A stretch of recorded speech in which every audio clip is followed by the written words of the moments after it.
Բարի երեկո, մեծաբի եթերում մեծ արենան է, ես Արթուր Հայրապետյանը, այսօր զրուցելու եմ հասարակական գործիչ, ռեժիսոր Հովհաննես Իշխանյանի հետ, բարի երեկո։ Բարև, Շնորհակալ եմ հրավերության։ Պարոն Իշխանյան,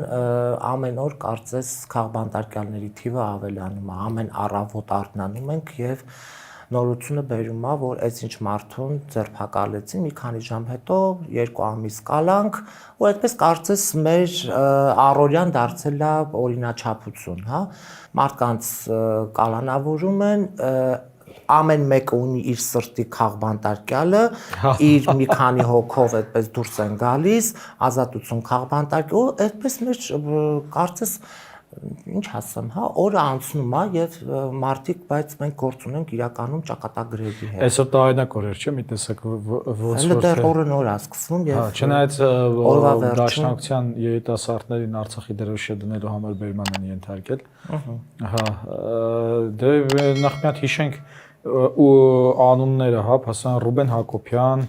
Ավետիք Չալաբյան, Կարապետ Պողոսյան, Ալիկ Ալեքսանյան եւ թող ինձ ներեն բոլոր այն տղերքը Արմեն Աշոտյան, որ մեկին ասես որ Խաչիկ Գալստյան,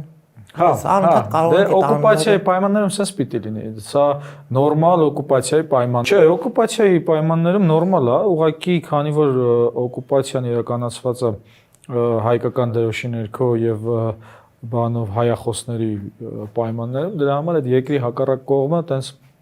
սա արդեն 8 տարի է Դες լավ չի երևում, հա, ասենք օրինակ Հիտլերը երբ որ Ֆրանսիան օկուպացնում էր, ֆաշիստական դրոշներն էին դնում, հիմա ասենց Հայաստանի դրոշով, Հայաստանի քարտեզով այդ իբր Հայաստանի քարտեզն են իրանք տանում, իհարկե մեծ համար Հայաստանի քարտեզն է, բայց իրանք երբ որ դա տալիս են, դա Ալիևի որպես անունը չեմ ուզում տալ ինչի, իրենց այդ ռոպագանդայի քարտեզն են տալիս։ Այդտենց չի որ հասկանալի չի էլի, թե ինչ են անում։ Ինչևէ, բայց այստեղ կարևոր է հասկանալ, որ եթե ինչ-որ տակտիկա, մարտավարություն կիրառում ես, աշխատում է, անընդհատ կկիրառես։ Օրինակ նայենք, Բարսելոնան, հիշում եք, Գվարդիոլայի ժամանակ այդ տիկի-տական երբ որ սկսվեց, աշխատում էր, բոլորին հաղթում էին, չեմպիոն էին դառնում ու անընդհատ այդտենց աշխատելով գնում էին։ Հիմա պետք չի փոխել ինչ-որ նոր բան հորինել, նոր հեծանիվ հորինել, եթե աշխատող տարբերակ ունես։ Մինչև մի ուրիշ աշխատող տարբերակ չի գալիս եւ քեզ չի հաղթում։ Բայց մեր մոտ ստացվում է, որ ամեն ինչ դառնում է այդպես փչացած ձայնասկավառակի բանը, հա։ Դե հա, 2018 թվականից նայեք, իրանք այս նույն տակտիկան են անում։ Մարդկանց բռնում են, վարկաբեկում են, հետո ասենք ինչա պետք, չգիտեմ, Արցախը հանձնելն է պետք, պատերազմը պետք հրահրել, որպեսզի չլինեն այդ գեներալիտետը բանակում չլինի, անում են։ Հետո ասենք իրանցն է պետք հանձնել, ձերբակալում են այս XY մարդուն, ամբողջ այդ մտավոր էներգետիկ, քաղաքացիական, հասարակական ռեսուրսը ուղղում են դեպի բանտեր, հա, ինչպես նաև ջլատում են պայքարները ու ստացվում է իրանց մոտ հանձնել։ Պետք է եկեղեցին ջլատել, սկսում են եկեղեցականներին այն ողնաշար ունեցող եկեղեցականներին բռնել։ Հիմա պետք էր ընտրությունների ժամանակ օրինակ ԲՀԿ-ի ձայները գողանալ, Անդրանիկ Թևանյանին ենք բռնում։ Հիմա այս իրավիճակում էս հետընտրական process-ում ԿՊ-ն սկսում է իր այդ մեծ ծրագրի ենթա բաժինը, որը կոչվում է բան ադրբեջանցիներին բերել այստեղ, չգիտեմ, Սյունիքի։ Հիմա իշխանությունը անդադ ձեռնարկություն ասում է, օրինակ այն օրը նայում եմ առողջապահության նախարարը Անահիտ Ավանեսյանը, ասում է կառավարության նիստից դուրս եմ եկել, քայլելով գնում եմ հրապարակով եւ այդպես էլ որևէ ընդդիմադիր մարդկանց չտեսա։ Ինքը ձեռք է առնում կոնկրետ հա ընդդիմադիրներին։ Ասում է դուք ասում եք 300,000 ադրբեջանցիներ, տեսեք անցել ընտրություններից քանի օր եւ որևէ ադրբեջանցի չկա, բան դեբիլ է։ Հա, հիմա հասկանում ես, հիմա դեբիլ է, ասենք դեբիլա թե դեբիլ չի, բայց ամեն դեպքում Ադրբեջանը այդքան բան է ծախսում, այդքան առաջնահերթությունն է դրել, ասենք Արցախը երբ որ Ադրբեջանը ուզում էր գրավել 94 թվականին չգրավեց։ Կամած գրավեցիր, հիմա ասեք, գիտեք, այստեղ խնդիրը այն է, որ ինքը որ դեբիլ է, ուրիշ հարց, բայց Ստեղ ավելի վտանգավոր բան կա։ Ինքը իմ ընտանիքի անդամներին, իմ ժողովրդին դեբիլի տեղ է դնում, որովհետև պայմաններ պետք է ստեղծես նախ եւ առաջ այդ ադրբեջանցիներին բերելու համար։ Եվ խոսակցությունը արա, այո, եթե Նիկոլ Փաշինյանը մնա, բնականաբար այդ պայմանները ստեղծվելու են։ Դա համալրության փոփոխությունը կլինի, դա կլինի այստեղ օրենքների կարգավորումներ, որպեսզի ադրբեջանցիներին հանկարծ որևէ մեկը չնեղացնի, իսկ եթե բան տեղի ունենա, մեզ sense ոստիկանները գան հավաքեն տանեն եւ Տիգրանաշենը պետքա տա։ Հիմա պարզա որ ասեք, բոլորս էլ գիտենք, որ Նիկոլ Փաշինյանը քաղաքացիական պայմանագիրը այդ թվում այդ Անահիտը իրենք բոլորը այս պահին զբաղված են Ալիևի պահանջները կատարելով, թե դա կլինի սահմանադրության փոփոխություն չէ, նոր սահմանադրություն ստեղծելը, թե դա կլինի Տիգրանաշենի հանձնումը, թե դա կլինի օրինակ այս մարդկանց, ովքեր որ Արցախի ինքնորոշման համար են պայքարում, այդ մարդկանց բանտարկելը, բայց ես դες ուրիշ բան ասեմ, բանի հետ կապված, ժողովրդի դուրս գալու հետ կապված եւ հատկապես այդ տիկնոջը կա խոստում, որ եթե որևէ ձայն գողանանք, մենք մեր ձեռքերը կկտրենք։ Նախ եւ առաջ այս տիկինը եւ Ես իջեցնեմ, որ դրանից շատ առաջ էլ ասում էր, եթե որևէ բան լինի, ինձ կանգնացրեք գնդակահարության պատի տակ, եթե ինչ որ սխալ բաներ դրան էլ կանադառնանք։ Հիմա նախ թողինանք իրենց ձեռքերը կտրեն, հետո կերևա թե ժողովուրդը ինչ կա։ Ժողովուրդը այսպես թե այնպես իշխանությունը վերադարձնելու է իրենց, ժողովուրդը դա անելու։ Բայց նախ եւ առաջ իրանք պետք է իրենց ձեռքերը կտրեն։ Ինչ վերաբերում է գնդակահարության պատի տակ կանգնածները, քանի որ Նիկոլ Փաշինյանը ինքը էությամբ հակասահմանադրական, հակաիրավական sense մի հատ բջիջ է, Հայաստանը իրավական պետություն է։ Հայաստանում մահապատիժ չկա։ Հայաստանում մահապատիժը վերացվել է եվրոինտեգրման ճանապարհին, երբ որ 2001 թվականին մենք դարձանք Եվրոխորհրդի անդամ, դա Ռոբերտ Քոչարյանի նախագահության օրոք էր, մենք վերացրեցինք մահապատիժը։ Մենք երկու կարևոր բան ենք այդ ժամանակ վերացրել՝ մահապատիժը եւ նույնասեռականության քրեական հոդվածը։ Դրա շնորհիվ մենք մտել ենք Եվրոխորհուրդ։ Հիմա այս պայմաններում Նիկոլ Փաշինյանը եւ նրա այս ողջ այս հակասահմանադրական թիմը ինքը գնդակահարության պատի տակ չի կանգնել։ Սա ոնց որ ասեն Քադաֆին, հիշում եք ոնց սպանեցին։ Ոչ, լինելու է օրենքի շրջանակներում, Հայաստանի Հանրապետության օրենքի շրջանակներում դատավարություն եւ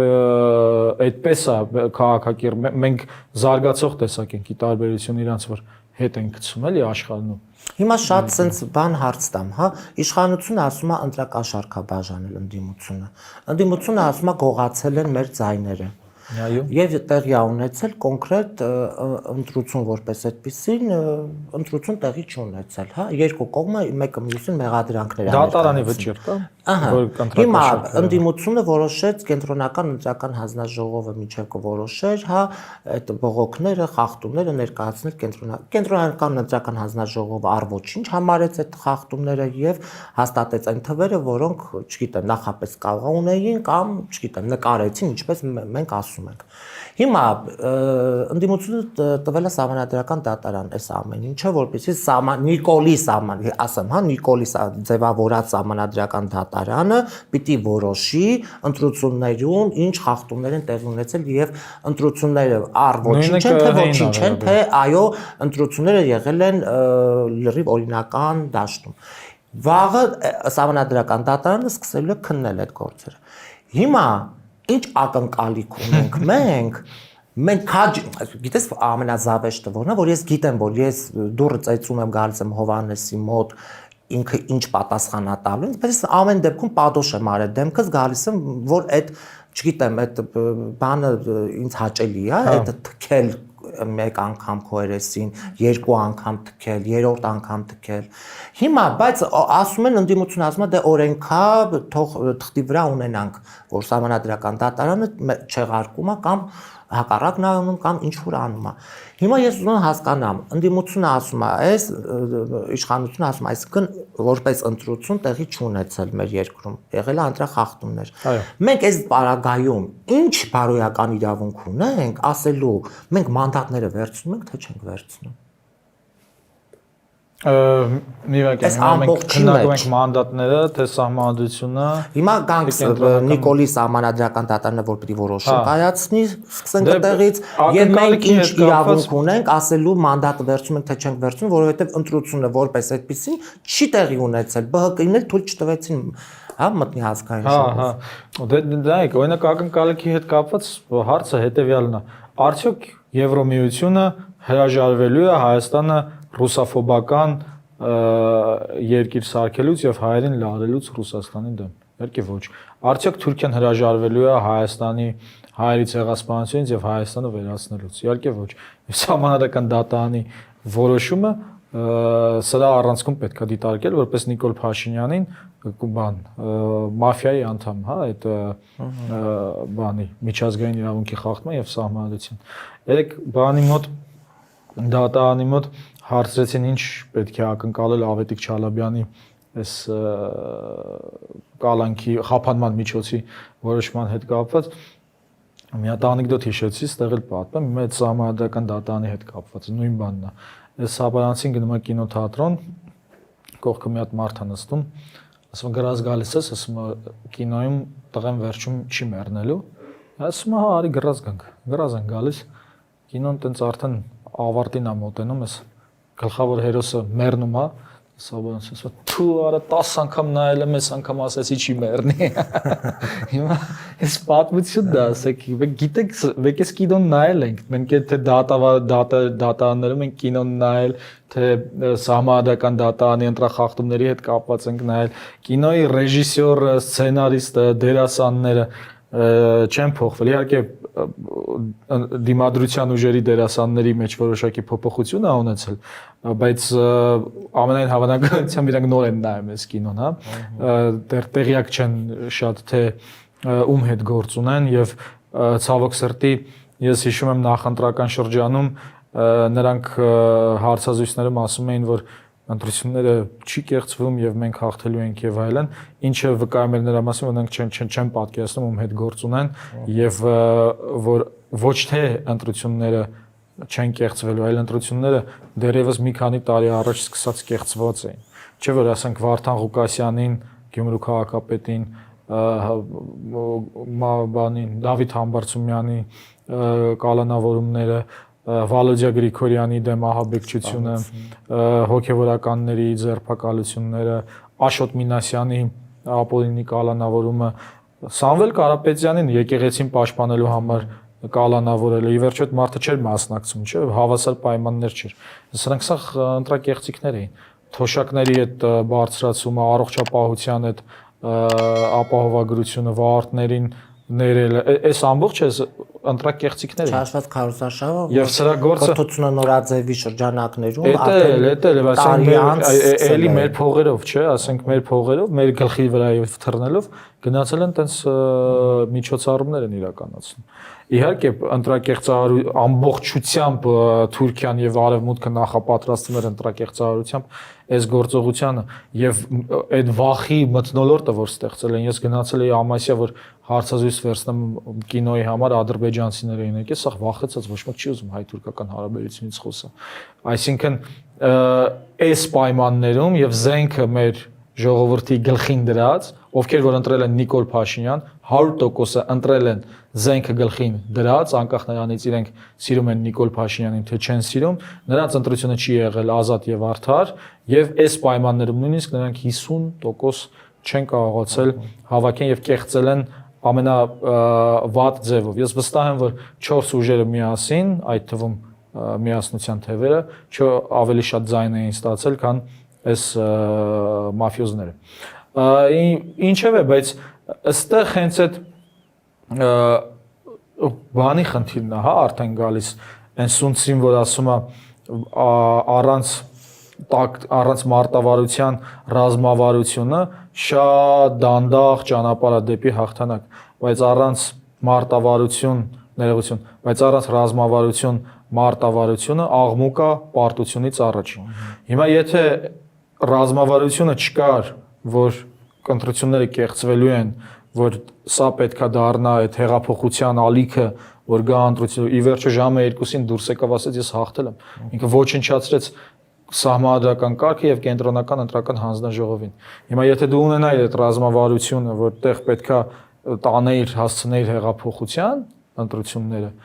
գուցեև հաջողեիր, բայց եթե դու ի սկզբանե ասում ես, իսկ գիտեք վատը որն է։ Նայեք, օրինակ եվրոպական, այս նեո-եվրոպական, հա, այս ֆաշիզմի վերադարձած Եվրոպան ինքը պարտվում է ընտրություններում, բայց հայտարարում է, որ հաղթել է ընտրակեղծիքներ են եղել, ինչպես օրինակ Վրաստանում։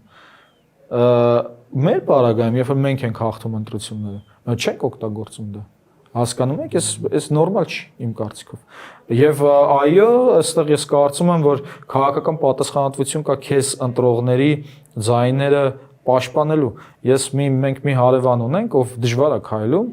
ու տեսա ընտրություններից հետո պատմա թե ինչ դժվարությամբ է ինքը անցել այդ ինչքան մոտավորապես 1 կիլոմետր ճանապարհ, որպեսզի ընտրությունը կատարի, ասում հետ գալուց շունչս կտրվում էր, մի հատ տղա լավա եկավ, օգնեց, տուն բերեց, բայց ինքը այդ ճանապարհը դժվարությունը անցել է, որպեսզի իր մատնահետքը տա անձնագիրը տա կտրոնը վերցնի գնա այդ քվյախուցը ընտրի, քցի այդ արքի մեջ։ Հիմա այդ մարդը ջանք է գործադրել, որ ձեզ ձայն տա, դուք պետք է այդ դեր կանգնեք այդ մարդկանց ձայնին։ Հիմա ես հակառակն էլ ասեմ, հա, այդ մարդը ձայն չի տվել, որ եւս 5 տարի ընդդիմությունը գնան ազգային ժողով Նիկոլի մոտ ընդդիմություն աշխատի։ Ինչու եմ ես դա անընդհատ կրկնում, որովհետեւ մենք այս 5 տարիների ընթացքում, երբ որ 21-ին եղավ արտահերթ, եւ որը պիտի չլիներ եւ թույլ պիտի չտայինք, բայց եղավ, հա, մենք էլի sense նստեցինք տաղավարներում, սկսեցինք զրուցել, ինչու եղավ, ինչ արեցին, ինչ չար։ Դու ինձ մի օրենք կասես, որ այս 5 տարվա մեջ ընդդիմությունը տարել է եւ հաստատվել է։ Կարծեմ են դրոշի, չգիտեմ, ինչ որ։ Չէ, ես էլ չեմ հիշում տենց, բայց էականը չի։ Հիմա ասենք նույնը կրկնելը այս դեպքում ինչ պիտի արվի, եթե պիտի լինի փողոցային պայքար եւ այո փողոցային պայքարը։ Ես չեմ ուզում, որ մենք ընկնենք այն համակարգի մեջ, որտեղ ասենք հիմա պարտվել են եւ ոնց որ ընկածին նեղը գցես, ինձ համար պետք է որ իրանք ավելի ուժեղ լինեն եւ ես Դրանք խոստացել են, որ ուժեղ են եւ հիմա էլ այդ ուժեղությունը պիտի պահեն։ Պահեն, ամրապնդեն։ Հիմա տեսնենք վաղը։ Բայց մյուս կողմից նայեք, այս ընտրությունները ցույց տվեց, որ մենք փաստորեն քաղաքական գաղափարական դաշտը ամբողջությամբ սպառված է։ Մի կողմից ասենք այս Փաշինյանականներ, հա, այս որ 18 թվին եկան, այդ ազատությունների, արդարության, չգիտեմ, արդար ընտրությունների հիման վրա, հա, հիմա էլ ասել են թավիշը ամբողջությամբ չկա, այդ գաղափարները, որոնցով որ սրանք եկան, ամբողջությամբ չկա եւ դրա համար են զենքը դդում մարդկանց գլխին, ասում դուք պետք է ինձ ընտրեք եւ որ ասում ախպեր, դուք մենք սխապել եք, մենք ձեզ ոնց ընտրենք, ասում են չէ, պիտի մեզ ընտրեք։ Մյուս կողմից այս տարիների այդ Արցախը պաշտպանելու թևներ, որը փաստորեն այդ 90-ականներից եկած, նույնիսկ կարելի է հետ գնալ մինչև 19-րդ դար, բայց ինչև է, այդ թևներ, որը փաստորեն ինքն էլ չկարողացավ իրականացնի իրան տրված առաջադրանքը, առաքելությունը ու էս էլ է մաշվել։ Այս գաղափարներն էլ է մաշվել։ Ուրեմն հիմա այստեղ դաշտ կա նոր թարմ գաղափարների առաջացման, որը պետքա դառնա այդ հենարանը հետագա հեղափոխության։ Դրա այդ գաղափարները ես կարծում եմ առաջանում են, մասնավորապես հիմնական գաղափարներից մեկը այն է, որ այս իրավիճակում մենք հայերս ոչ միայն ունենք ազգային հարց լուծելու, այլև վերազգային հարցեր լուծելու մեր ազգային հարցերի միջոցով, որ Բաքվում նստած մեր պատանները ոչ միայն Հայաստանի ինքնության համար են նստած, այլ իրանք նստած են ժողովրդավարության, կարգ ու կանոնի, միմյանց հարգանքի, ազգերի ինքնորոշման սկզբունքի հիման վրա եւ այլն։ Ու այս իմաստով այստեղ մենք պետքա Եվրոպային նաև փրկենք այս ֆաշիստացումից, որտեվ մենք ի վերջո շատերս, հայերից մեջ շատերս շատ ամուր կապված ենք Եվրոպայի հետ, նույնիսկ շատերս եվրոպացի ենք ավելի։ Ու այս իմաստով այս գաղափարներն են, որ պետք է գան առաջ եւ նաեւ իշխանությունների հակակշռման գաղափարը։ Ի վերջո մենք չմոռանանք, որ մենք խնդրեմ ունենք այսօր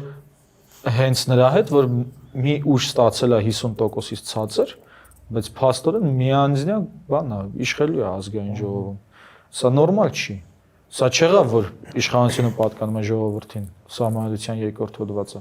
Դրա համար էլ էս մի տղան, այդ իր խունտայով, ինչ ուզում էս տարիների ընթացքում անում են։ Մարդու իրավունքների պաշտպանը, որ պետքա իշխանության չարաշահումները զսպի, ընդհակառակը 65 հոգով իշխանությունը նշանակում է մարդու իրավունքների պաշտպանը դառնում է իրենց մարդը։ Նույնը դատախազը, էլի 3/5-ով դատախազին նշանակում, դատախազը ով է։ Նիկոլ Փաշինյանն է։ Նույնը կենտրոնական ընտրական Նիկոլ հանձնաժողովի Փաշինյանը աղջիկ տեսակն է։ Կենտրոնական ընտրական հանձնաժողովը Հայկական ժամանակ թերթից իմ քայլից падգամավոր էր։ Կրկին 3/5-ով Վահագն Հովակիմյանը նշանակեցին կենտրոնական ընտրական հանձնաժողովի նախագահ։ Ու չէ՞ որ իշխանությունը պատկանում է ժողովրդին։ Ու այս իմաստով այո, իշխանությունը պետքա վերադարձվի ժողովրդին, ժողովուրդը պետքա տեր կանգնի իրա։ Մենք այս 8 տարիանույն բանն ենք ասում, պարոն Իշխանյան, որևէ բան տեղի չի ունենում այս երկրում։ Ես կարծում եմ, որ իշխանության հակակշռման եւ հավասարակշռման փոխզսման մեխանիզմների մասին այնպես չի, որ մենք շատ ենք խոսում, որովհետեւ մենք ավելի շատ խոսում ենք անձերի հետ կապված։ Ասում ենք Նիկոլ Փաշինյան, դու սատանա, դու չգիտեմ ինչ ես կողմ, մենք կողմ, բայց մենք մոռանում ենք, որ այս համակարգն է տալիս այդ հնարավորությունը։ Գիտեք, այդ ամերիկացի հայրերը, երբ որ իրենց 5 հայրերը, երբ որ այդ սահմանադրությունը գրում էին, ասում են, պետք է գրենք սահմանադրությունը այն բան սցենարով, որ այն կարող է ընկնել աշխարհի ամենավատ մարդու ձեռքը, այսինքն իշխանությունը կարող է ստանձնել աշխարհի ամենավատ մարդը, այդ սցենարով պետքա գրել։ Եվ այո, այդ սցենարով պետքա գրես, որ վաղը մյուսը ասենք Նիկոլ Փաշինյան գա, չկարենա, չգիտեմ, այնտեղ դատարանները, ԲԴԽ, ՄԴԽ ու մուզի sense նշանակի աչուձախ, դատախազը իրանը լինի, քնչականը իրանը լինի, ազգային ժողովը իրանը լինի։ Ի վերջո ազգային ժողովը ամենաբարձր բանն է, չէ՞, մարմինն է, մեր խորհրդարանական երկիր ենք։ Բայց ազգային ժողովը SMS-ով падգամավորին հեռացնողը կարաս ասես այդ ազգային ժողովի խորհրդարանում падգամավորները անկախ են։ Իհարկե ոչ։ Ու sense բաներն է, որ մեր հանրությունը, մեր ժողովուրդը պետք է հասկանա, որովհետև էս է նշանակում ժողովրդի իշխանություն, որտեղ չի կարողանում մի ուժ ստանձնի այնքան իշխանություն, որ մնացած շերտերին ժողովրդի, չէ՞ ժողովուրդը բան չի, sense միասեր զանգված չի էս բանի, sense նայում ես ջուր, ասում ես ջուրը։ Լիքը շերտեր կան մեջը։ Մենք էլ դուք էլ մենք տարբեր շերտեր ենք ներկայացնում, իհարկե որոշակի գաղափարական նմանություններ ունենք, բայց լիքը հակասություններ ունենք եւ այդ հակասություններն ու համադրությունները պահողը հենց պետքա լինի այդ փոխզսպան մեխանիզմները, որ այնպեսի որոշում չկայացվի, որ լինի լրիվ իմ շահերին դեմ, մեկ անձի շահերի կողմ եւ հակառակը, այսինքն որ որոշումները լինեն բալանսավորված։ Այդտենց Այդ է կարևոր։ Օրակարգ ձևավորելը, օրինակ մինչև հիմա օրակարգ ձևավորելը դա դարել է այլի իշխանության մենաշնորհը։ Ընդդիմությունը որպես այդպեսի նույնիսկ օրակարգ չկարողացավ, հա, փոխել, գոնե ինքը իր օրակարգը բերեր։ Հա, չէ, որոշ բաներ կարողացա, ամենակ ինձ շատ էր դուր գալիս։ Նայեք, ես մի քանի կետ ասեմ, որ ծրագրային դրույթներից ինձ շատ էր դուր գալիս, մի քանի ուժերից, մենակ մի ուժից չասեմ։ Ուժեղ Հայաստանը ասում էր. ծայրահեղ աղքատներին ես տալու եմ 150,000 դրամ։ Չէ՞։ Սրանք ինչ են ասում, ասում են աղքատությունը մարդկանց գլխում է։ Սաղին աղքատ են սարքել, 150,000 մարդու էթնիկ զտել են, անտուն անտեղ են թողել։ Ասում են ձեր գլխում է։ Պատկերացնում եք սրանց բանը։ Մենք հետո էլ ասում են բախի չես զոհվել։ Զոհվելն էլ է, էլի մարդը։ Էլ լավ են անում, ասում։ Հա։ Դե հիմա կասեի ինչ են անում։ Վերջը Հիմա այս օրինակ այդ շատ կարևոր է, ասենք, եթե նայում ես ազգը որպես ընտանիք, եթե կա ծայրահեղ աղքատ, պետք է նրան ձեռք մեկնես, որ ոտքի կանգնի աղքատությունը։ Քաշով տաս ավելի որ կնի։ Մյուսը, օրինակ, ասենք, բան Հայաստան դաշինքը, ինքը բերել էր բարձրագույն կրթությունը անվճար դարձնելու ծրագիր։ Նույնպես շատ լավ, որտեղ մեզ պետք է ուժեղ, մեզ պետք է ուժեղ բան մասնագետներ, որովհետև ի վերջո պետությունը ինչ է, մասնագետների խումբ է, մասնագետներին sense դնում ես իրանց տեղերը, ինքը սկսում է աշխատել։ Իսկ սրանք ինչ են անում։ Մի հատն էլ ասեմ, միասնության թևերին, որ ասում էր աշխատանքի զրկվածները 6 ամիս ստանալու են նպաստ բանի, հա։ Այդ նորմալ ինչքան է, չեմ հիշում, բայց այնուամենայնիվ սրանք սոցիալական արդարության եւ սոցիալիզմի տարեր են պարունակում, որոնք լրիվ հակառակն են այս իզմեր չունեցող իշխանության պարագայում։ Ու կարծում եմ այս թեմաները օրակարգ բերելը, այո, շատ լավ էր եւ կարծում եմ հետագայում պետքա ավելի գաղափարական դառնա, ոչ թե զուտ sense էս էլ դնենք մեջը, այլ հենց գաղափարը պետք է լինի այնպեսին, որ այս բոլոր այդ կետերը, այդ սոցիալական արդարության լինի հենց այդ ուժերի հիմքում։ Օրինակ ասում ենք օրակարգ չէին ձևավորում, բայց քարոզարշավի ընթացքում ուժեղները կարողացել էին, հա, գոնե հասարակության մեջ մտցնել այն բանը, որ մենք գնում ենք ընտրության եւ հաղթելու ենք։ Երբ որ ասում ենք բա որ հանկարծ չհաղթեք, ինչ եք անելու, պլան B ունեք, ասում են չէ, դրա մասին մի էլ խոսեք։ Որտեղ մենք դա իհարկե ես հասկանում եմ մարդկանց բաներ տալիս, հա, ներշնչում էր, որ իրանք պարտադիր պիտի գնան ընտրության եւ 1.500.000-ը քիչ չէր։ Մենք ասում ենք, որ եթե միլիոն էլ լինի, լավ այլի, հա, բայց բոլորի ջանքերով, ձեր անհատական մարդիկ լսեցին, գնացին ընտրությունների, հիմա այս մարդը իրավունք ունի ասելու, որ ախպեր ես այդ ձայնը տվել եմ ու իմ ամբողջ կյանքի նպատակը չի եղել քաղաքականապես ոտաբոբիկ մարդիկ լինեն ազգային ժողովում եւ իմանալով հանդերձ որ մենք 5 տարի կենսագրություն, փորձ ունեցող մարդկանց են նրանք դրել, տշել ազգային ժողովում, ինչի մասն է խոսքը, դուք այդ մանդատը վերցնում եք այնտեղ հարցեք լուծելու։ Դե հիմա նայեք, օրինակ ասենք ուժեղ Հայաստանին տվել է 300.000-ից ավել մարդ, չէ՞ ձայն։ Ընդհանուր միասնական որ վերցնես 500.000 համարյա ընդդիմությանը ձայն ատվել միասնականով։ Հիմա ամեն մեկը ձայն տվողների ամեն մեկը իր կարծիքը ունի։ Այնուամենայնիվ մենք ինչքան էլ որ խոսենք ընդդիմադիր ուժերի այս չգիտեմ մեռելային լռությունից, մանդատ վերցնել չվերցնելուց, բայց մեկը իրենք են որոշելու, իրենք են գնալու ազգային ժողով, դե մեր ճակատագրերն էլ չհամարենք, որ իրանց ձեռքերում են, մենք մեր առանձին գործը պիտի կարողանանք անել։ Ակնկալիքը սահմանադրական դատարանից եւ վաղը ինչ կարա լինի, փողոց գեներացվելու է թե չէ։ Այդ գեներացման համար պետք է ի սկզբանե սկսել գալը դրան հասնել։ Օրինակ վաղը ուժեղ Հայաստանը մի հատ թեթևակի բան անես, մի քանի հոգի գա հա, բայց եթե այն ժամանակվանից դու նպատակ ունենայիր, այսինքն ռազմավարությունդ լիներ, արանքում տակտիկապես բերեիր հասցներ, մանավանդ այս ընտրակեղծարաններն էլ քեզ լիքը հնարավորություն են տալիս։ Դու դա կանեիր, բայց գիտեք ինչ կա, նայեք, ես մի կարևոր բան ասեմ։ Նախընտրական շրջանում մենք ունեցել ենք պետական զոհ, մարդ են սպանել սրանք Արմեն Հովհաննիսյանին, ով Կովսականում տունը կորցրել էր, պատրեց ՔՊ-ի պաստառը եւ մինչեւ հիմա մենք այդ մարդու նկարը չունենք։ Փաստացի այդ մարդը այն նույն թիմից է,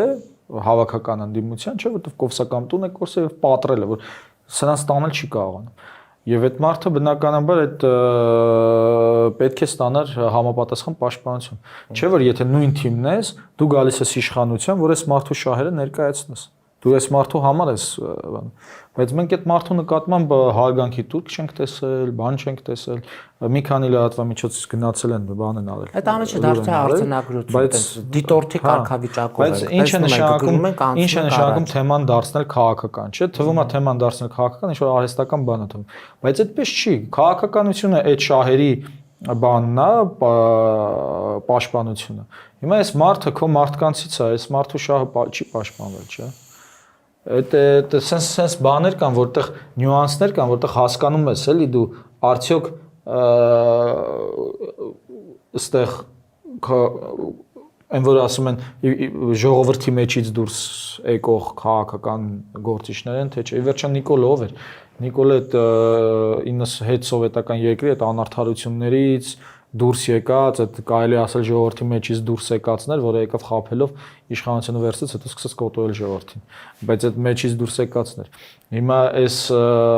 պայմաններում, ասենք պատկերացրեք, օրինակ վերցնենք, չգիտեմ, Չէ Գևարան, Ֆիդել Կաստրոն, որոնք գյուղացիների համար էին, չէ՞, պայքարում, ասենք գյուղացիներից մեկի այտենց սպանեին ու իրանք այդ պաշտպանությունը չստանձնեին իրենց վրա։ Այնտեղ լիքը բաներ կա, էլի, որ օրինակ ասենք նույնը ասենք Տիգրանաշենի հարցում, չէ՞։ Մենք գիտենք, որ Տիգրանաշենը հանձնելու են։ Ինչի օրինակ այդ ընդեղից չսկսես գեներացնել, այդ արդյոք սա փորձի պակաս է, արդյոք հմտության պակաս է, գուցե եւ էդ է, բայց դրա համար